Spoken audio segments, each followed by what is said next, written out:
Good afternoon, everyone. I'm Ruth McKee, Project Director with the HATS Network, and I'm delighted to welcome you to this webinar on funded skill support for apprenticeships from the 6 FE colleges. This webinar is part of a series of information sessions that is being hosted by the HATS Network in partnership with Tourism NI to share details on the available funded skill support which exists across a range of partner organisations to help the industry develop their people, your business, as we start on a pathway to recovery again. You'll find details on tni.com for the other sessions in the series, which cover innovation vouchers, knowledge transfer partnerships, support for upskilling, and workplace health and well-being. All of these sessions are recorded, so you have the opportunity to access at a time that's convenient for you if you don't have the chance to join us live. So just before we begin this session, just by way of introduction to the HATS Network, which I facilitate, HATS brings together a strategic group of sector employers and key stakeholders who have a collective interest in addressing issues around sector attractiveness and skills development within the industry. And one strand of our activity is focused on raising employer awareness of available funded skills support to help the sector build back from the impact of the pandemic. And it is within that context that we're bringing you these bite-sized information sessions to hear about the skills support and help provide ease of access to those supports. So this particular webinar session now will look at how you can access skills funded support for apprenticeships from across the FE College network. And I'm delighted that I'm joined by Mark Dorman and Ryan Manning from Belfast Met, who are representing the 6 college network. And both of them have a background in hospitality, so they're very well placed to provide an insight to apprenticeships, but from a sector perspective as well. So to kick things off, we'll have a short video piece. We'll hear from Mark and Ryan. And then we'll open up for any questions at the end, which you can submit directly into the chat function on your screen. So now we'll hear directly from Mark and Ryan about apprenticeships as a career development tool.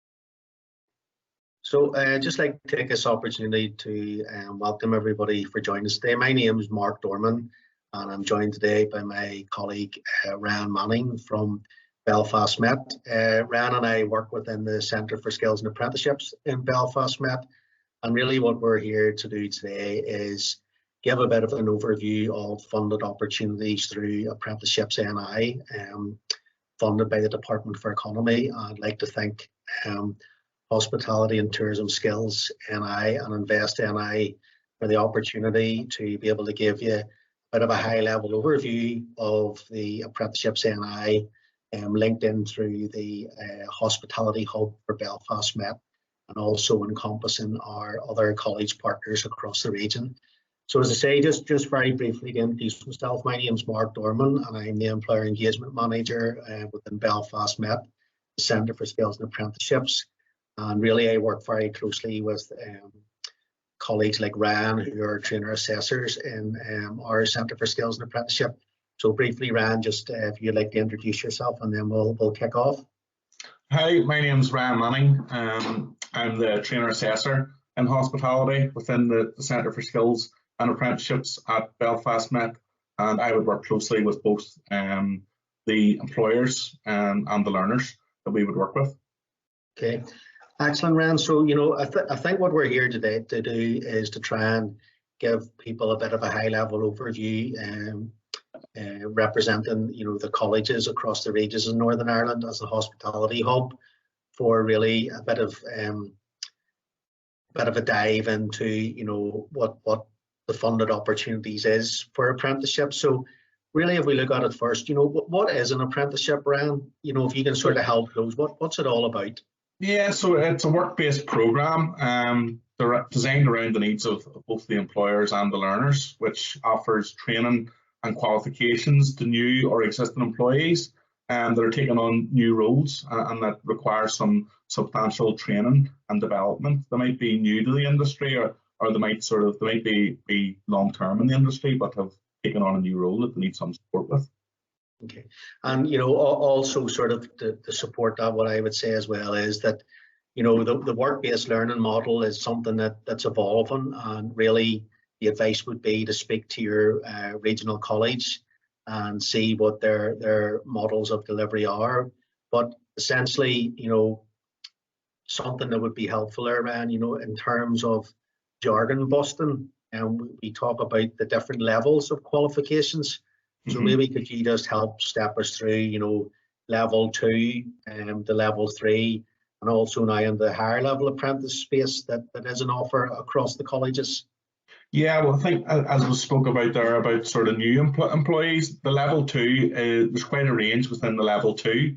That gives us the opportunity to give everyone the training that they need. So there will be different levels in terms of food and beverage, hospitality services, front of house reception, and then even in the team leading and customer service.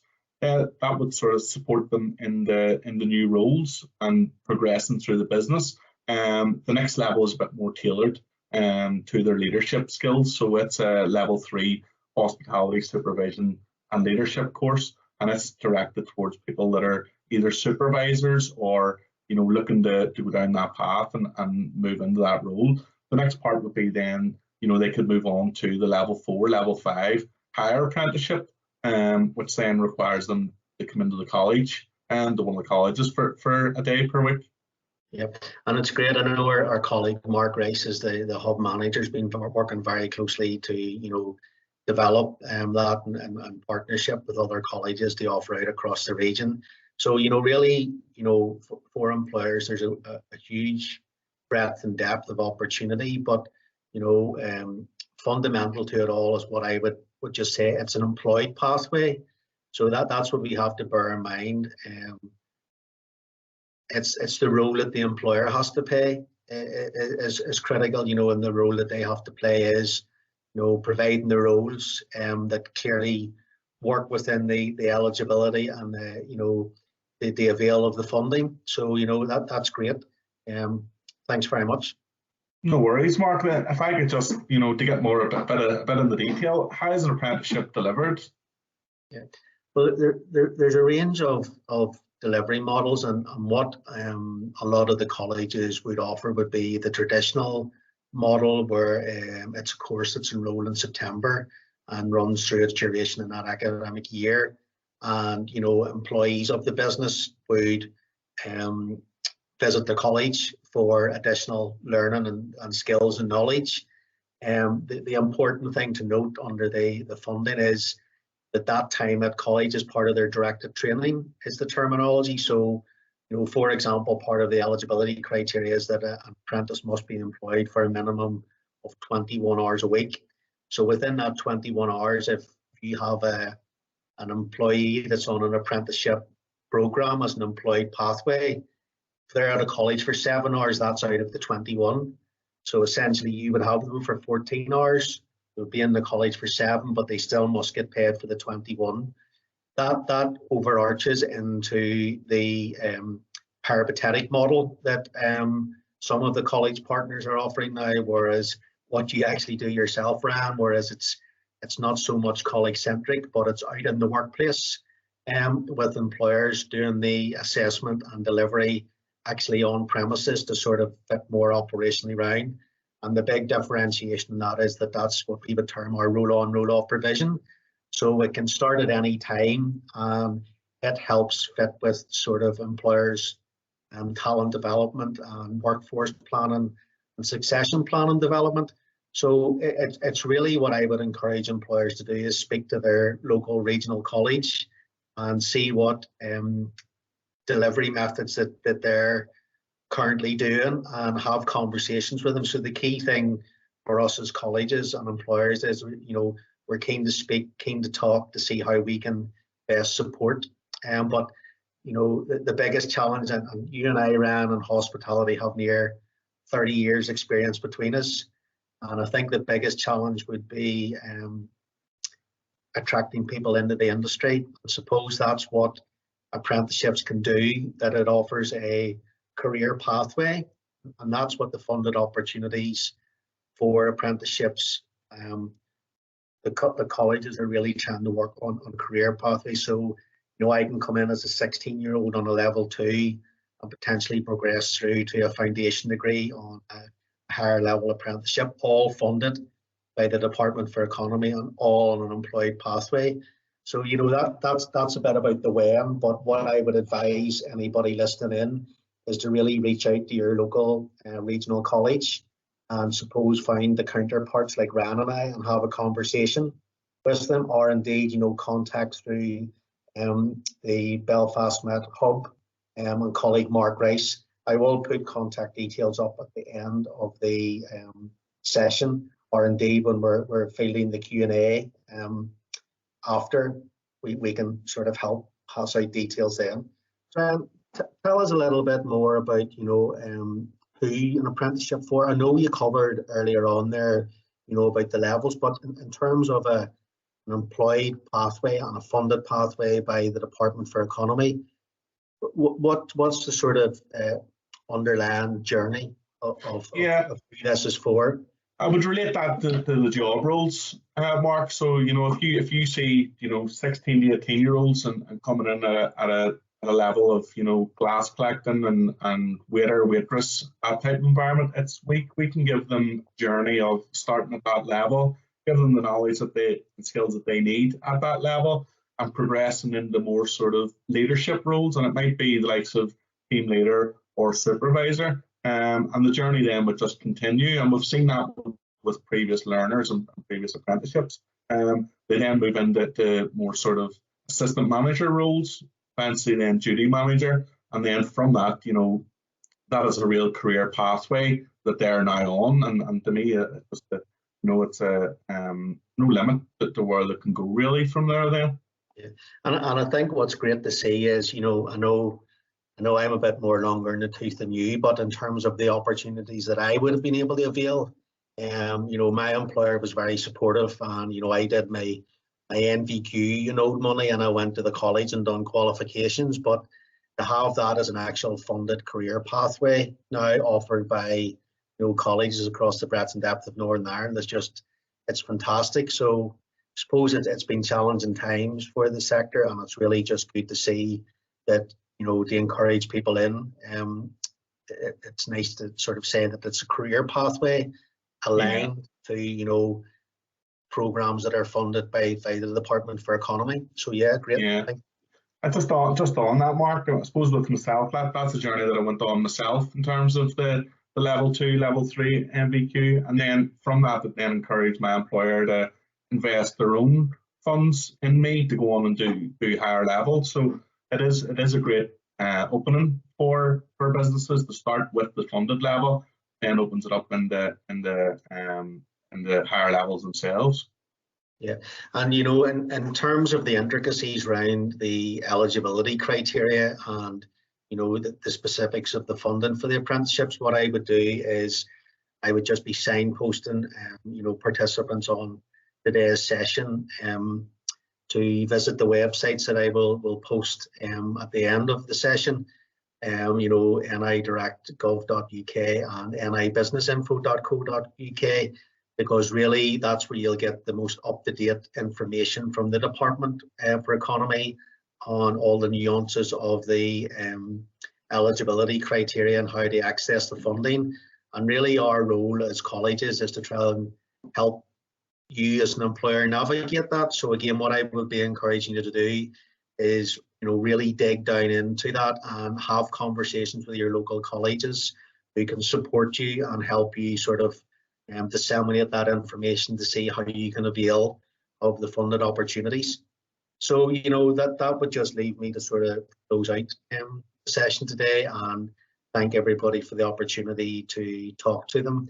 And, you know, on behalf of the Hospitality and Tourism Hub with Belfast Met and our college partners across the breadth and depth of Northern Ireland, just thank the Hospitality and Tourism Skills and Invest NI and indeed the Department for Economy for providing the funded support for skills and apprenticeships. And I think, you know, I speak for Ryan and myself as having a tie with the hospitality industry. There's always a bit of a passion for wanting to see people go on journeys and careers in that sector. It's been very good to me, and it was, you know, certainly a part of my life that I enjoyed very much. And now to see the breadth and depth of opportunities out there for young people, it's just fantastic. So, you know, thanks for the opportunity. And maybe Ryan, you want to sort of just finish with any closing sort of thoughts from yourself? Yeah, just as you had said or yourself, it's a sector that I'm very passionate about, and it's been a big part of my life. So I think really through the funded opportunities, it's important that we all give back to the sector and try to give everyone the opportunities that they deserve in such a challenging period as well. Okay, well listen, that's brilliant, and really from, you know, myself and on Ryan's behalf, thanks for the opportunity to speak to you today. And as I say, you know, in terms of how the funding for apprenticeships works, I would really sort of signpost you into the nigov.uk and NI business info, but I will put that specific information up on the screen, and also in the Q&A if there's anything we can support with. More than happy to do that. So thanks for the opportunity, and happy to field any questions you may have now. Okay, thanks, Ryan. Thanks, Mark.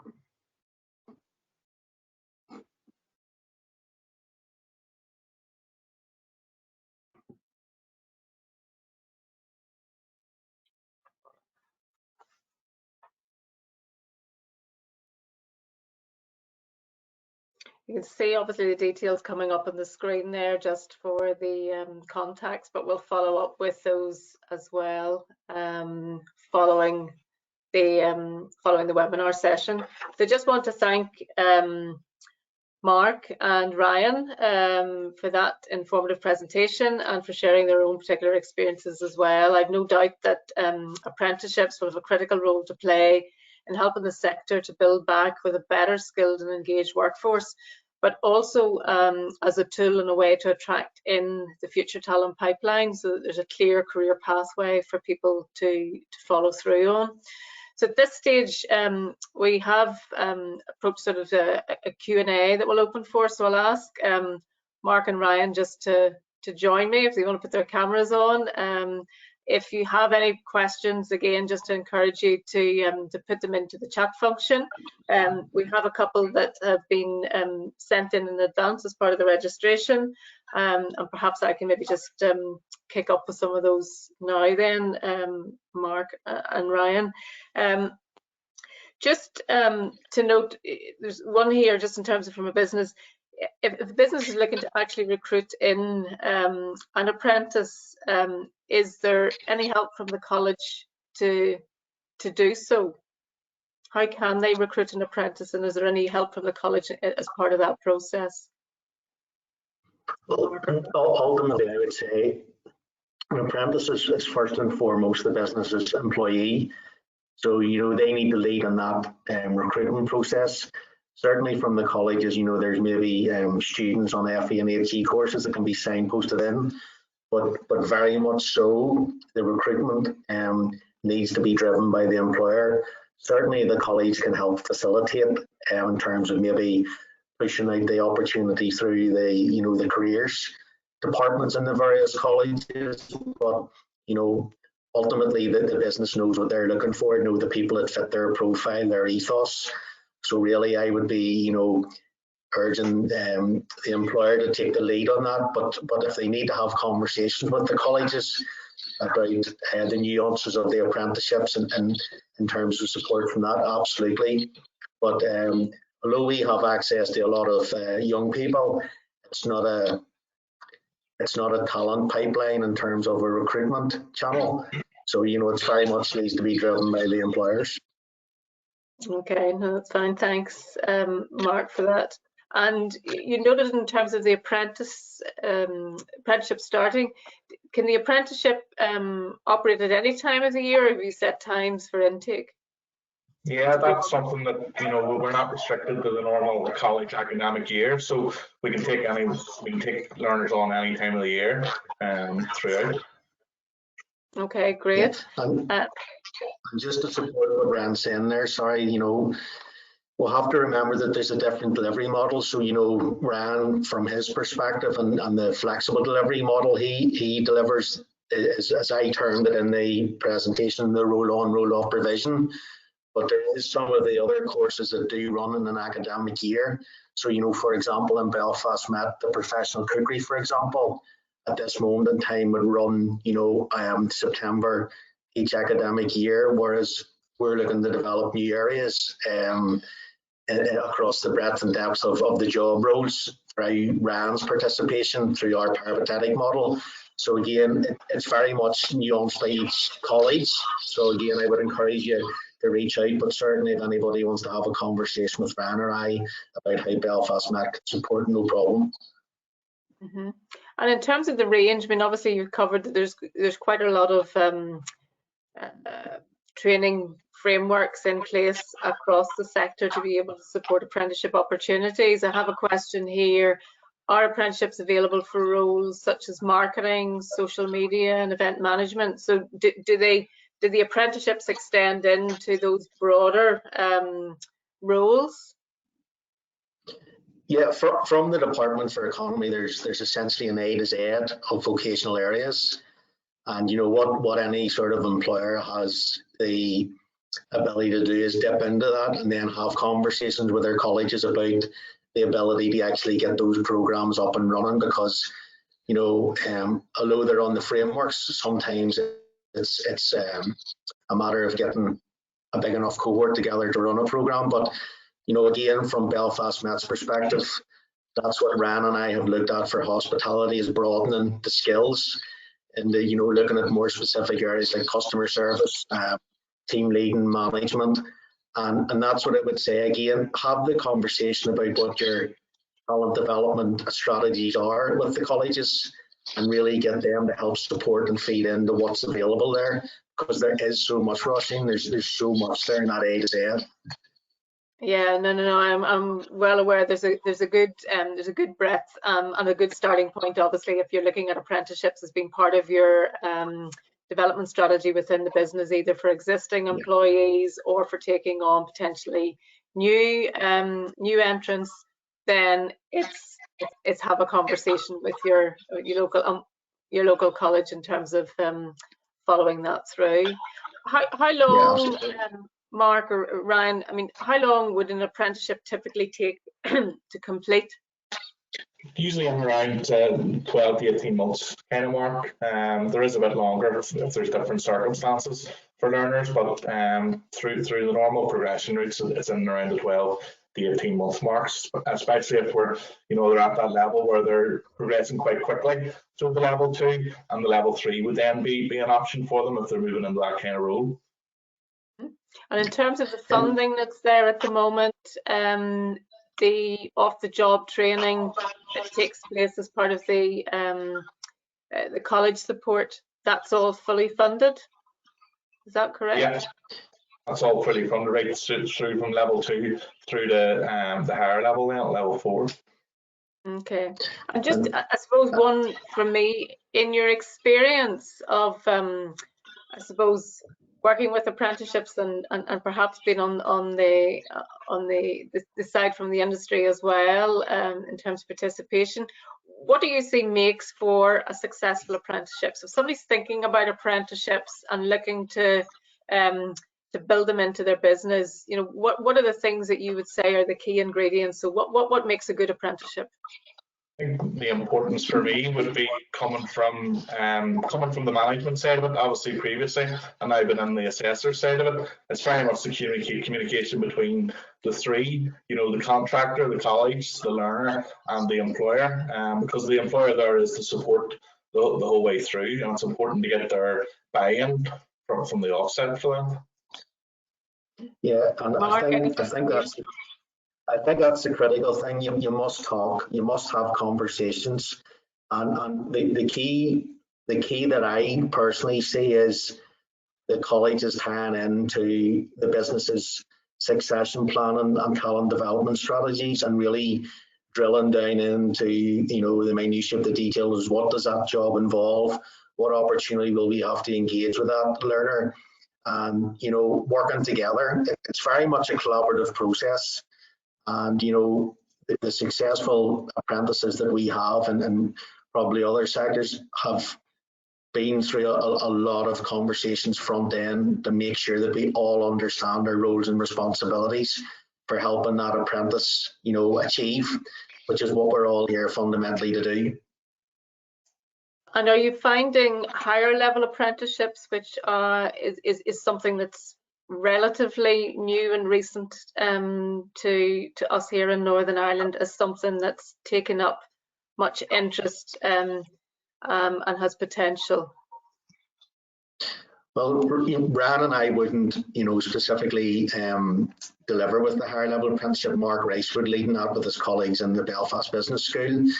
But from a personal perspective, I think it's been the missing link, because if we're talking about career progression and we have people coming in at level 1, level 2 through to level 3, it's that transition for the full career journey, and I'm delighted to see it in the marketplace, and I think it's a fantastic opportunity for employers to avail of. But suppose the difficulty is in terms of, it's fantastic for upskilling current staff, but again, it's having the positions to go along in terms of the employed capacity to support the apprentice.